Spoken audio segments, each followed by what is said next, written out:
രാഷ്ട്രീയത്തിന്റെ ശ്രദ്ധ മുഴുവൻ ബീഹാറിലാണ്. ഏതാനും ആഴ്ചകൾക്കപ്പുറം നടക്കാൻ പോകുന്ന ബീഹാർ നിയമസഭാ തെരഞ്ഞെടുപ്പിന് ശേഷം ഇന്ത്യൻ രാഷ്ട്രീയം തന്നെ മാറി മറിയും എന്നാണ് രാഷ്ട്രീയ നിരീക്ഷകരുടെ വിലയിരുത്തൽ.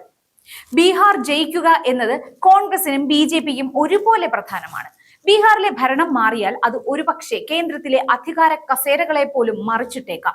മറുഭാഗത്ത് ഇന്ത്യ മുന്നണിക്ക് ജയിക്കാനായില്ലെങ്കിൽ വോട്ട് ചോരി ഉൾപ്പെടെയുള്ള വിഷയങ്ങളുമായി മുന്നോട്ടു പോകുന്ന പ്രതിപക്ഷത്തിന് ഏൽക്കുന്ന കനത്ത തിരിച്ചടിയും ആകും.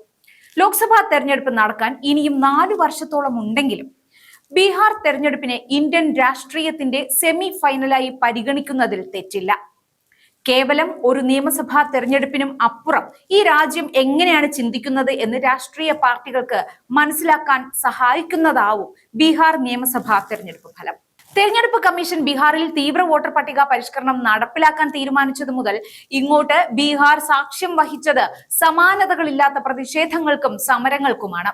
ബീഹാർ കനത്ത മഴയിലും വെള്ളപ്പൊക്കത്തിലും വലയുമ്പോൾ തന്നെ SIR നടപ്പിലാക്കിയത് എന്തിനായിരുന്നു എന്നതിൽ തുടങ്ങി തെരഞ്ഞെടുപ്പ് കമ്മീഷൻ BJPയെ സഹായിക്കാനാണ് SIR നടപ്പിലാക്കിയത് എന്നുവരെയുള്ള വിമർശനങ്ങൾ നാം ബീഹാറിൽ നിന്നും കേട്ടു. SIRനു ശേഷം വന്ന കരട് വോട്ടർ പട്ടികയും അന്തിമ വോട്ടർ പട്ടികയും വലിയ വിവാദങ്ങൾക്ക് വഴിവെച്ചു. അകാരണമായി വോട്ടർ പട്ടികയിൽ നിന്ന് പേരുകൾ നീക്കം ചെയ്തു, വ്യാജ വോട്ടുകൾ വോട്ടർ പട്ടികയുടെ ഭാഗമാക്കി തുടങ്ങി നിരവധി വിമർശനങ്ങളാണ് വോട്ടർ പട്ടികയെ സംബന്ധിച്ച് ബീഹാറിൽ ഉയർന്നത്. ഈ വിഷയങ്ങളിൽ പലതും ഈ നിമിഷവും പരിഹരിക്കപ്പെട്ടിട്ടില്ല എന്നതും ശ്രദ്ധേയമാണ്. ഈ വിഷയങ്ങളെ ചൊല്ലിയുള്ള പ്രതിപക്ഷ പ്രതിഷേധങ്ങൾ ഇപ്പോഴും ബീഹാറിൽ നടക്കുന്നുമുണ്ട്. തീവ്ര വോട്ടർ പട്ടിക പരിഷ്കരണത്തിന് ശേഷം പുറത്തിറങ്ങിയ അന്തിമ വോട്ടർ പട്ടികയിൽ ഒരു വീട്ടിൽ 247 വോട്ടർമാർ ഉണ്ട് എന്നും ഒരു ബൂത്തിൽ തന്നെ ഒരേ ആളുടെ പേര് 3 തവണ ആവർത്തിക്കുന്നുണ്ടെന്നും ഹിന്ദി പത്രങ്ങൾ റിപ്പോർട്ട് ചെയ്യുന്നുണ്ട്. ഈ വിഷയത്തെ ചൂണ്ടിക്കാട്ടി BJPയുടെ ആജ്ഞപ്രകാരം മുഴുവൻ SIR നാടകവും തെരഞ്ഞെടുപ്പ് കമ്മീഷൻ ആസൂത്രണം ചെയ്തിരിക്കുന്നു എന്നാണ് മുതിർന്ന കോൺഗ്രസ് നേതാവ് ജയറാം രമേശ് പറഞ്ഞത്. ഹിന്ദി മാധ്യമത്തിൽ വന്ന വാർത്ത പങ്കുവെച്ചുകൊണ്ട് എക്സിൽ ആയിരുന്നു ജയറാം രമേശിന്റെ പ്രതികരണം. ബീഹാറിലെ എല്ലാ പ്രദേശങ്ങളിൽ നിന്നും BJPക്കും സഖ്യകക്ഷികൾക്കും രാഷ്ട്രീയ നേട്ടം നൽകുക എന്നതാണ് മുഴുവൻ പ്രക്രിയയുടെയും ഏകലക്ഷ്യമെന്ന് സ്ഥിരീകരിക്കുന്ന റിപ്പോർട്ടുകൾ വരുന്നു എന്ന ഗുരുതര ആരോപണമാണ് ജയറാം രമേശ് മുന്നോട്ട് വെക്കുന്നത്.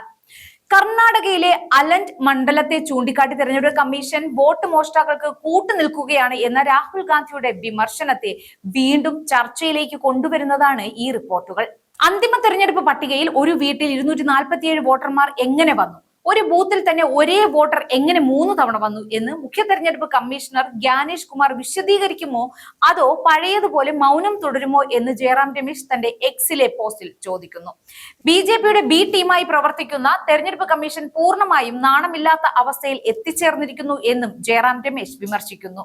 ചില നിയമസഭാ മണ്ഡലങ്ങളിൽ നീക്കം ചെയ്യപ്പെടുന്ന വോട്ടർമാരുടെ എണ്ണം മുൻ തെരഞ്ഞെടുപ്പുകളിലെ വിജയ മാർജിനേക്കാൾ കൂടുതലാണ് എന്നത് ആശങ്കാജനകമായ കാര്യമാണ്. തെരഞ്ഞെടുപ്പ് കമ്മീഷൻ മുഴുവൻ രാജ്യത്തിന്റേതുമാണ്, അല്ലാതെ ഭരിക്കുന്ന പാർട്ടിയുടെ കയ്യിലെ കളിപ്പാവയായി മാറരുത് എന്ന് ആദ്യ ദിവസം മുതൽ ഞങ്ങൾ പറയുന്നതാണ് എന്നും ജയറാം രമേശ് തന്റെ പോസ്റ്റിൽ പറയുന്നു.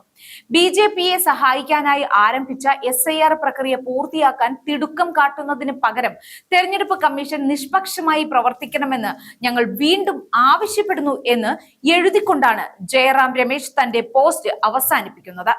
ഇത്തരത്തിൽ തീവ്ര വോട്ടർ പരിഷ്കരണത്തിന് ശേഷം പ്രസിദ്ധീകരിച്ച അന്തിമ വോട്ടർ പട്ടികയിലും വലിയ വിവാദങ്ങളാണ് ഉണ്ടാവുന്നത്. കരട് വോട്ടർ പട്ടികയിൽ പൗരത്വ രേഖ ഇല്ലാത്തതിന്റെ പേരിൽ ആരും പുറത്തായിരുന്നില്ല എന്നും, എന്നാൽ അന്തിമ വോട്ടർ പട്ടികയിൽ നിന്നും 6000 ആളുകൾ പൗരത്വ രേഖ ഇല്ലാത്തതിന്റെ പേരിൽ ഒഴിവാക്കപ്പെട്ടു എന്നും മാധ്യമങ്ങൾ റിപ്പോർട്ട് ചെയ്യുന്നുണ്ട്. പൗരത്വ ഭേദഗതി നിയമം നടപ്പിലാക്കാനായി തെരഞ്ഞെടുപ്പ് കമ്മീഷനെ കേന്ദ്ര സർക്കാർ മറയാക്കുന്നു എന്ന പ്രതിപക്ഷ വിമർശനങ്ങൾ നിലനിൽക്കെയാണ് ഈ നടപടി എന്നതും ശ്രദ്ധേയം. മുസ്ലിങ്ങൾ കൂടുതലുള്ള പ്രദേശങ്ങളായ ഗോപാൽഗഞ്ച്, കിഷൻഗഞ്ച്, പൂർണിയ ജില്ലകളിൽ തീവ്ര വോട്ടർ പട്ടിക പരിഷ്കരണത്തിന് മുമ്പുണ്ടായിരുന്ന വോട്ടർ പട്ടികയേക്കാൾ ഏറ്റവും കൂടുതൽ വോട്ടുകൾ കുറഞ്ഞതെന്നും റിപ്പോർട്ടുകളുണ്ട്. അതായത് ന്യൂനപക്ഷ വോട്ടുകൾ തീവ്ര വോട്ടർ പട്ടിക പരിഷ്കരണത്തിന്റെ പേരിൽ ഒഴിവാക്കുന്നു എന്ന വിമർശനങ്ങൾക്ക് ജീവൻ നൽകുന്നതാണ് ഈ റിപ്പോർട്ടുകൾ. കരട് വോട്ടർ പട്ടിക സംബന്ധിച്ച വിമർശനങ്ങളിൽ പലതിനോടുമുള്ള തെരഞ്ഞെടുപ്പ് കമ്മീഷന്റെ മറുപടി തിരുത്താൻ ഇനിയും സമയമുണ്ട് എന്നതായിരുന്നു. എന്നാൽ അന്തിമ വോട്ടർ പട്ടിക നേരിടുന്ന വിമർശനങ്ങളെ തെരഞ്ഞെടുപ്പ് കമ്മീഷൻ എങ്ങനെ കൈകാര്യം ചെയ്യുന്നു എന്ന് കണ്ടറിയേണ്ടതുണ്ട്. SIR രാജ്യവ്യാപകമാക്കാൻ തെരഞ്ഞെടുപ്പ് കമ്മീഷൻ ചിന്തിക്കുന്ന സാഹചര്യത്തിൽ ഈ വിവാദങ്ങളെ അവഗണിച്ച് മുന്നോട്ടു പോകാനും തെരഞ്ഞെടുപ്പ് കമ്മീഷന് കഴിയുകയില്ല. തെരഞ്ഞെടുപ്പ് കമ്മീഷൻ BJPയെ സഹായിക്കാനാണ് SIR നടപ്പിലാക്കുന്നത് എന്ന പ്രതിപക്ഷ വിമർശനത്തിനും വസ്തുതാപരമായ മറുപടികൾ നൽകാനുള്ള ബാധ്യത തെരഞ്ഞെടുപ്പ് കമ്മീഷന് മുകളിലുണ്ട്. ഇതിനിടയിൽ ബുർഖ ധരിച്ച സ്ത്രീകളുടെ മുഖങ്ങൾ പ്രത്യേകം പരിശോധിക്കണം എന്ന ബീഹാർ BJP അധ്യക്ഷൻ ദിലീപ് ജയ്സ്വാളിന്റെ പരാമർശവും ബീഹാറിൽ വലിയ രാഷ്ട്രീയ വിവാദങ്ങൾക്ക് വഴിവെച്ചിട്ടുണ്ട്. തെരഞ്ഞെടുപ്പ് നടക്കാൻ കേവലം ആഴ്ചകൾ മാത്രം മുമ്പിലുള്ളപ്പോഴാണ് തെരഞ്ഞെടുപ്പ് കമ്മീഷനെതിരെ പോലും ഗുരുതര ആരോപണങ്ങൾ ഉന്നയിക്കപ്പെടുന്നത്. മുൻ തെരഞ്ഞെടുപ്പുകൾ പോലെ അല്ല കോൺഗ്രസും ഇന്ത്യ മുന്നണിയും വോട്ട് മോഷണ വിഷയത്തിൽ കൂടുതൽ ജാഗരൂകരാണ്. രാജ്യത്തിന്റെ മുഴുവൻ ശ്രദ്ധ ബീഹാറിൽ ആണ് എന്ന് പറയേണ്ടിയിരിക്കുന്നു. ബീഹാർ തെരഞ്ഞെടുപ്പ് ഫലം കേന്ദ്ര സർക്കാരിനെ വീഴ്ത്തുമോ? SIR വിവാദങ്ങളെ കമ്മീഷൻ എങ്ങനെ നേരിടും? തുടങ്ങി ഒട്ടനവധി ചോദ്യങ്ങൾക്കുള്ള ഉത്തരമാണ് ബീഹാറിൽ വരാൻ പോകുന്ന തെരഞ്ഞെടുപ്പ്.